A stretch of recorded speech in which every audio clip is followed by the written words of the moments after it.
If an abortion could be considered in a case of, say, a tubal pregnancy or something like that, what about in the case of rape?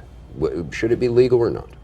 Well, people always want to try and make that as one of those things. Well, how do you slice this particularly tough sort of ethical question?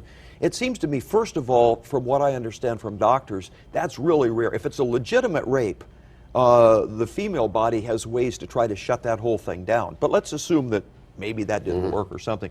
I think there should be some punishment, but the punishment ought to be on the rapist and not attacking the child.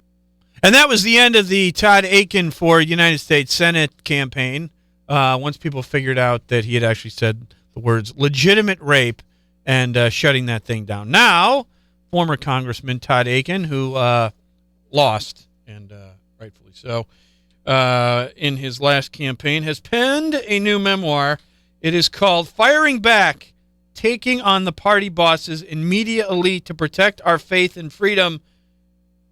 Boy, he just doesn't know when to quit, Kelly Jackson. And now he's got a new book defending his position that women's bodies somehow shut the whole thing down, defending again his comments that somehow a pregnancy is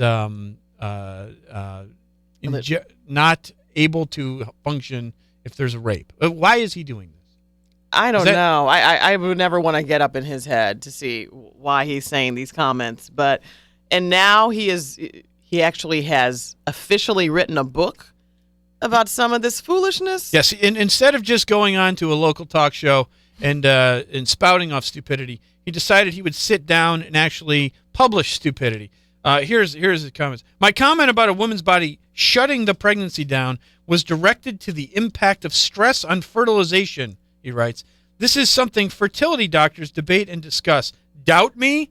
Google stress and infertility, and you will find a library of research on the subject. Here's what you won't find. A library of science on the subject. Where Todd Akin got this legitimate rape stuff from is a doctor who's been completely discredited because his political leanings and his sort of philosophical position is completely misaligned with the science. This is not about pro-life or pro-choice. I have absolutely no problem with and have worked for pro-life candidates that have run for the United States Senate before. They're not lunatics, okay? This guy is a lunatic because he doesn't discuss science. There is no evidence whatsoever, scientific at all, that what Todd Akin is trying to peddle and here backpedal has any sort of basis in anything other than his own personal political agenda. It's okay to believe that life begins at conception. It's okay to believe that under any circumstances, whatever the circumstances, that there should not be an abortion. If you are hard and fast in the pro-life movement, you could say, you know what, it's a horrible circumstances, but the baby didn't have any say in the matter, and sort of spin it that way. But to fake and to peddle fake science because you want to cover yourself is a disgrace to anyone, including people in the pro-life movement. Does this guy think we're stupid? Does he think voters are stupid? Well, when you're not, obviously he does. I can't believe that he would say, Google it. It's almost like a third grader saying, it's true. All you have to do is Google it.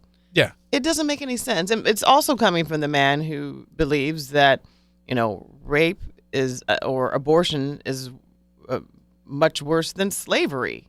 He used that comment. So he already had me mad, but really has me mad now. And it's just crazy to me. And then he thinks, half of me thinks, he's writing this book so, the shock value, so more people will buy this book. Yeah, and it's in a chapter called Damage Control. Yeah, he should have made it, should have called it Gasoline on the Fire. No one was talking about Todd Akin until Todd Akin wrote this book, this hideous book. And then his pal, Mike Huckabee, who people used to like, he distanced himself. Then all of a sudden, here comes Mike Huckabee. I shouldn't have done that. Well, you're either his friend or you're not his friend. If things get hot and your friend abandons you, then leave it alone. But there is nothing that has changed between the time that Todd Akin said this horrifically stupid, insulting, and insensitive thing, and now, scientifically, that has changed the illegitimacy of his comments. Yeah. So we've come up with three titles for what his book should have been called. Are you ready, Kelly? Oh, yeah, I can't wait to hear this. It's called Firing Back. It should have been called Firing Stupid, the story of Todd Akin. Or Legitimate Dope. Or, of course, my favorite, Make Me Stop Talking. That's my favorite. That would be my absolute favorite. Yes. Now, thankfully, he's no longer going to be in Congress. And quite frankly, Todd Akin never really bothered anybody while he was in there for 12 years until he kicked it up into a competitive race. Yes. Imagine the things that he hasn't told us about what he thinks. Of course, standing by him is his beautiful wife, Luli, that looks exactly like him. And she said that he never should have apologized. So, yes, he should have listened. He didn't listen to his wife. Here's a family man who didn't listen to his wife, who's, these conservative values that Mike Huckabee abandoned him as soon as things got hot. And then it's the media's fault for what? They always have to fall back on the media that we misconstrued what he was saying. No, we didn't. Real quick, let's play the Mike Huckabee apology that he did, Dave. This is the media taking him out of context. Made that statement in error. Let me be clear. Rape is never legitimate. It's an evil act, and it's committed by violent predators. I used the wrong words in the wrong way. What I said was ill-conceived, and it was wrong.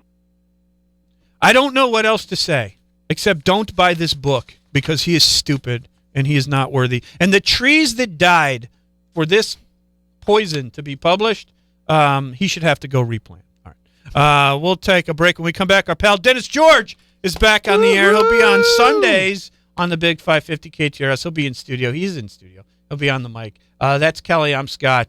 Send your Todd Akin emails to me. I'll handle them. More McGraw Live in the morning on the Big